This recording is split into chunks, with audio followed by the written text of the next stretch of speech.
Mais en régie, on me dit que l'on a perdu Jean Kahn. Jean Kahn, où êtes-vous? Vous pouvez répéter la question? Ah, où suis-je? Eh bien, je suis carrément au Théâtre d'Eau. Le Théâtre d'Eau qui, on va finir ici le Printemps des Comédiens, puisqu'on a deux beaux rendez-vous encore. Le premier, eh bien, c'est l'état civil de grands metteurs en scène, vous allez voir, puisqu'on a une belle rencontre avec Georges Lavaudan. État civil, un beau moment avec les étudiants qui nous proposent cette pièce. Et on finira avec la flûte enchantée de Mozart et Peter Brook. Voici les derniers programmes du printemps des comédiens, les magiciens, les nanana. Antunes, on dit comme ça Antunes, alors? Oui, je crois, je suis pas un spécialiste du portugais. Prénom Antonio Lobo, sexe masculin, pays c'est le Portugal. Oui. Signe particulier, vous diriez quoi? Un des plus grands écrivains contemporains. Sincèrement, je pense du fond du cœur, c'est un des 6 ou 7 plus grands écrivains actuels. Il aurait mérité d'avoir le prix Nobel. Bon, on sait que le Nobel, c'est toujours difficile, mais c'est quelqu'un d'une sensibilité, d'une intelligence prodigieuse. Alors, c'est pour ça que vous l'avez choisi, ou c'est parce que, justement, on ne le connaît pas et il a fallu le remettre à sa place, peut-être? Voilà, c'est exactement ça. C'est surtout parce qu'on ne le connaît pas, oui. Donc c'est une littérature minorée. Et pour vous, alors, mettre en scène comme ça avec ces élèves de l'école supérieure de Montpellier, comment ça...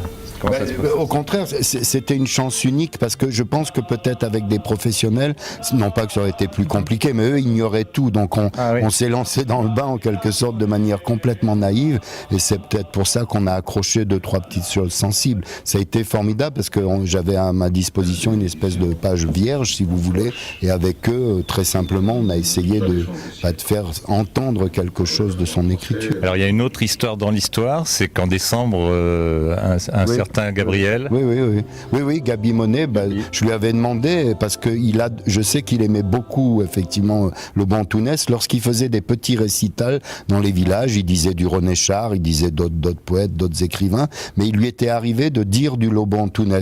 Et quand j'ai su que je ferais ce travail, tout de suite, je suis allé voir Gabi, je lui ai dit, écoute, ça sera pas trop compliqué, tu pourras lire le texte, et puis tu viendras avec nous, tu seras au milieu des jeunes gens. Et il avait accepté très très gentiment. Et donc on entend, puisque par un fait de hasard, il était un petit peu fatigué, mais 2 jours avant qu'il meure, je lui avais demandé, mais pas du tout, bien évidemment, jamais je n'aurais pu imaginer la chose, mais parce qu'à un moment, je voulais qu'on entende sa voix off, je lui avais demandé d'enregistrer une des lettres d'amour de Lobo-Antunes. Et puis ce qu'on ne sait pas, et qui est peut-être encore beaucoup plus émouvant, c'est que chaque fois qu'on entend le piano dans la pièce, cette espèce de petit air de piano, c'est lui qui l'a joué aussi, et c'est lui qui l'a enregistré. Et il y a une superbe scène avec une mariée, son portrait. Et son portrait, oui, qui est un hommage, parce que bon, de toute façon, il nous quittera jamais. Ma fille, ma mère, mon épouse, ma princesse aristocratique, ma petite chinoise, mon conte de fées, mon Ariane, mon héroïne de... La mienne n'est pas tellement enchantée, mais vous allez être enchanté d'aller rejoindre cette flûte qui termine également le Printemps des Comédiens. Wolfgang Amadeus Mozart, Peter Brook, la flûte enchantée.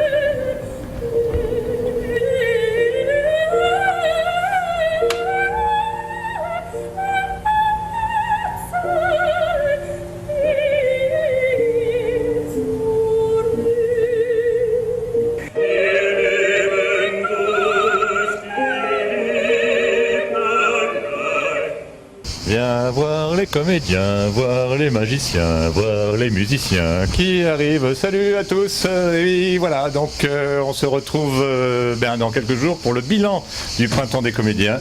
C'était bien, c'était avec Louis Fine.